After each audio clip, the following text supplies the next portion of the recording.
Hello everyone. So lately there's been a lot of anger in America, especially in Minnesota, after the Trump administration froze federal childcare funding. And a lot of families, this didn't just feel like a policy change, it felt like a punch in the gut. Childcare is already expensive, parents are already stretching thin, so when funding gets frozen, it doesn't hurt politicians first, it hurts working families. It hurts parents who are trying to keep their jobs, it hurts daycare workers who suddenly don't know if they're getting paid, and it hurts kids who depend on stable care. What made this situation even more explosive is how it was framed. So guys, watch these videos until the end and let me know what you think in the comment section. So don't forget to leave a like, a comment, or to subscribe. We have some news right now. The Trump administration is now freezing and pausing all child care payments, all funding, federal funding for child care, to every single state around the country. This comes after the right has now been talking about this Minnesota child care fraud situation for several days now in response to the Nick Shirley viral video, which has been partially debunked actually. But now, according to ABC News, the Trump administration is pausing child care funding to all states after what they're talking about in Minnesota. And officials now say that funds will be released, quote, only when states prove that they are being spent legitimately. There is no further details on what proof the Department of Health and Human Services is now requiring from states. But folks, this could decimate a lot of childcare industries in states, daycares in states across the country that rely on federal funds to ensure children have safe and healthy and good conditions. Spread the word, follow for more. The Trump administration, in a tweet,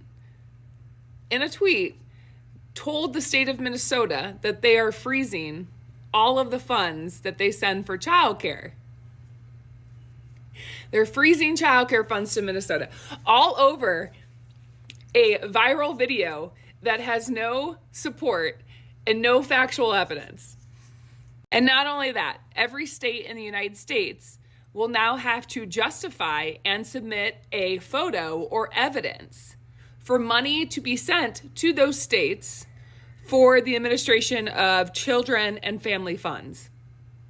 Yeah. Dude ends it with being like, hey, by the way, all of the daycares in that viral video, you need to investigate them. You need to provide evidence that they are legitimate daycares operating. And we want it now. Otherwise, we're not unfreezing your funds. Like, this is just... The problem, though, now is that this is what people believe, and not just people in Minnesota, right? They think the fraud is rampant. I mean, I've had so many people contact me, like friends that don't know that I do this. Like, what's going on in Minnesota? Like, what are they talking about with all this fraud? Can you, like, clear the air? Which now I'm like, there's no way Tim Walz can run for governor. And I know people are going to be like, what? Mm-mm. The DFL is going to have to make some really, really tough decisions in the next couple weeks. And they're going to have to find someone else to run because he's not going to win. Like, this has gotten too far. It's too far gone. And people already didn't like Tim Walz. So he's going to have to drop. He's going to have to drop. This is how this administration harms Minnesota.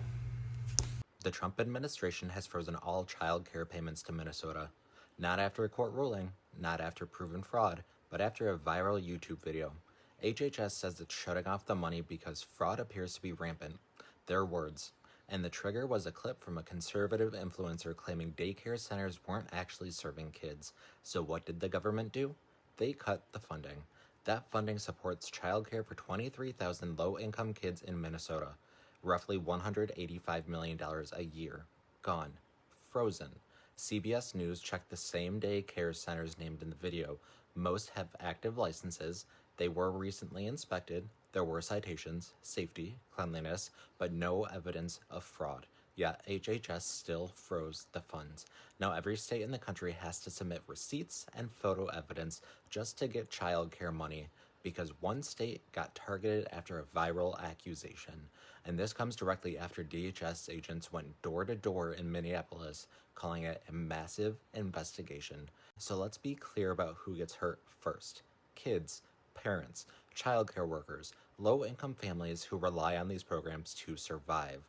And once again, the fraud narrative is being tied to immigrant communities before the facts are even established. And Minnesota just became the test case for what happens when allegations matter more than evidence. I own 65 daycare centers in Minnesota, and we are now having all of our funding taken away because of some misinformation posted on X by a random guy calling himself a journalist, saying that this is fraud, that $19 billion is too much to run thousands of daycare centers for people in Minnesota. And yes, the Somali community has a lot of kids, so they need a lot of daycare centers. Do you know how much crayons cost, Elon? Do you know how much tables, chairs, security, heating, food, educational books and documents cost? They cost a lot of money. I'm spending $50 million a month on my daycare centers. And yes, they are empty because we are waiting for the children to come. And yes, some of them are in sheds and shacks because we don't have enough money to fund all of the daycare centers. We need more cash, not less. And Tim Walz has done everything he can to make sure we get that cash. And now you want to take it away because of some misinformation you made up? Because you don't like the fact that those of us in Minnesota and the Somali community need more daycare centers because the kids need somewhere to learn, somewhere to grow, somewhere to be while the parents are at work? It's not okay. You can't just shut us down. I take a salary because I need to get to work. I need 2 cars, one for work and one to get things to work because I'm the one running 65 daycare centers on my own. What am I supposed to do? I need clothes. I need a roof over my head. I need a spare apartment near the daycare center so I can go home and, brush up on what I need to teach. These are necessities, expensive necessities, so people can have daycare. And now it's gone. I hope you're happy. The Trump administration just froze childcare funding across the entire United States because of a video that some right-wing nutjob posted online and they believed. That's not satire. That's the origin story. This happened today while most people were getting ready to celebrate the end of this shit show of a year. Here's the chain of events. On Friday, a right-wing influencer posted a viral video claiming massive fraud at daycare centers run by Somali Americans in Minneapolis. No verified sources, no corroboration, just conspiracy theories. The video blew up the MAGAsphere and made its way to Trump officials because on Tuesday, the Department of Health and Human Services froze childcare funding to Minnesota. Then someone must have pulled aside this clown car of an administration and said, hey, guys, quick heads up, freezing childcare funding for one state based on an unverified video targeting a specific immigrant community looks extremely racist, also illegal, possibly impeachable. So they did what they always do when caught red-handed doing illegal shit. They expanded it nationwide. Because if you punish everyone, suddenly it's policy instead of discrimination. Yay, democracy! So today, HHS announced that all states' childcare funds are frozen until states, quote, prove the money is being spent legitimately. My dudes, these funds were already approved, audited, and distributed through existing oversight systems.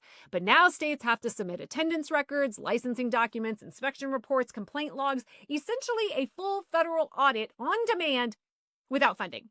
But if anyone was still delusional enough to think this was neutral governance and not a targeted political attack, the Orange Menace himself logged on today and nuked that theory from orbit. He used his tiny little bruised hands to personally blame Somali immigrants for, quote, 90% of the fraud, a statistic so imaginary it should qualify for fantasy sports. He singled out Representative Ilhan Omar by name because nothing says responsible governance like using childcare policy to settle personal vendettas.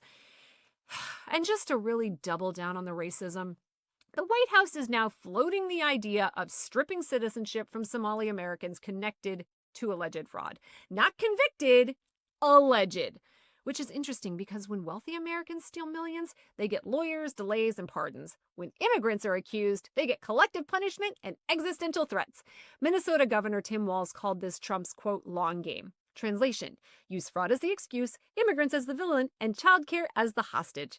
This isn't about protecting taxpayer dollars. This is about laundering xenophobia through paperwork and blowing up a system families depend on, all because a video went viral.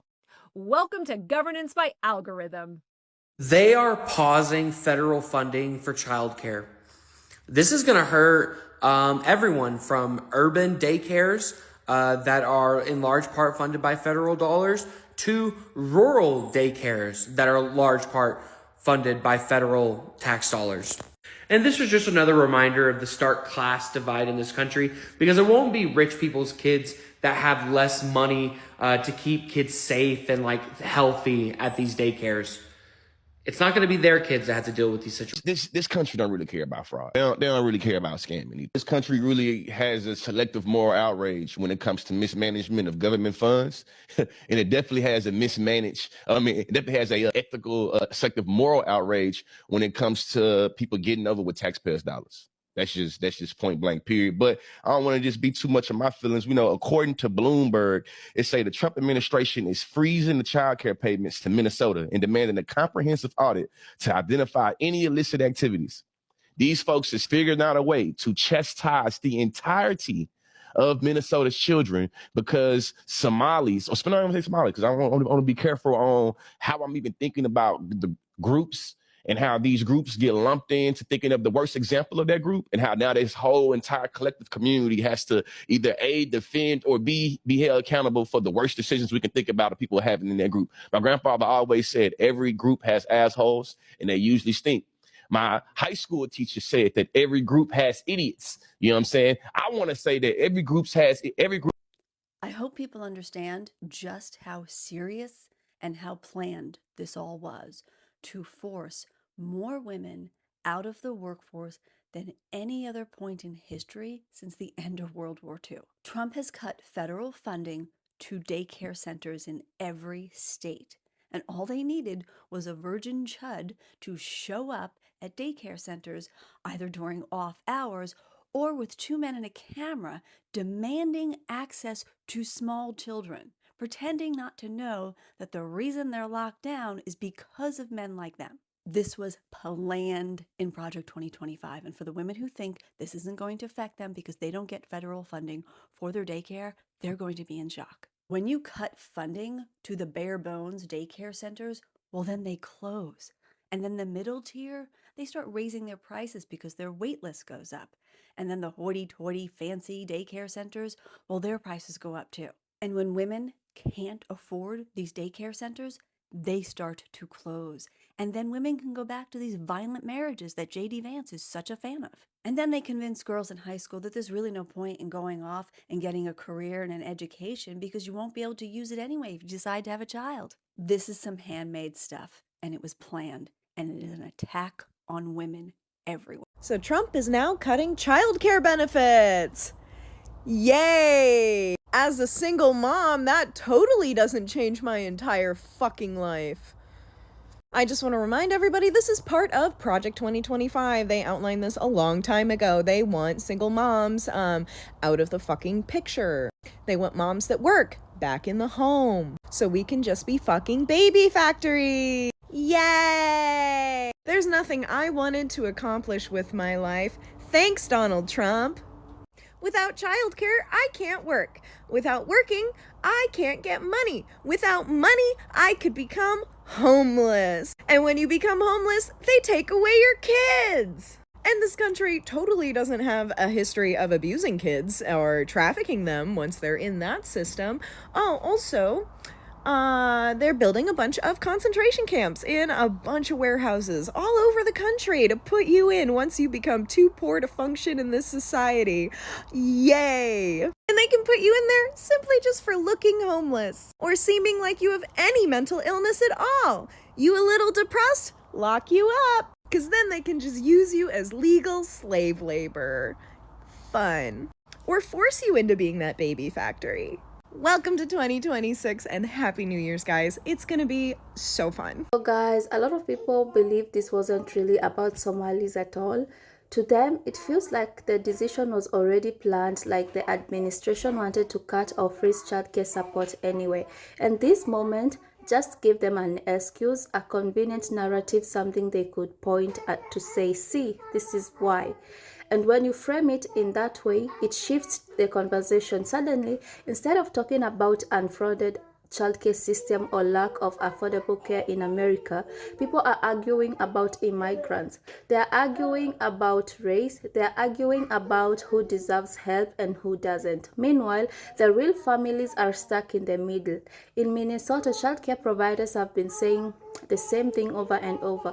Most of them are following rules. Most of them are licensed. Most of them are just trying to keep their doors open. And freezing funds doesn't magically stop fraud. It just destabilizes the entire system. Parents are angry because they feel like their lives are being used as leverage in political fight. Childcare workers are angry because they are being punished for something they didn't do. And Somali Americans are angry because they are once again being painted as criminals based on accusation aimed at a few. And let's be clear, if someone commits fraud, they should be held accountable. Nobody is arguing against that. But accountability means targeting people responsible, not pulling the rug out from under families who rely on childcare to survive. It means investigations, audits, and legal action, not broad frozen freezes that hurt everyone. So for a lot of people, this feels like a familiar pattern. Social programs get cut, a marginalized group gets blamed, and the public is told this about protecting taxpayers, even when consequences fall hardest on working class families.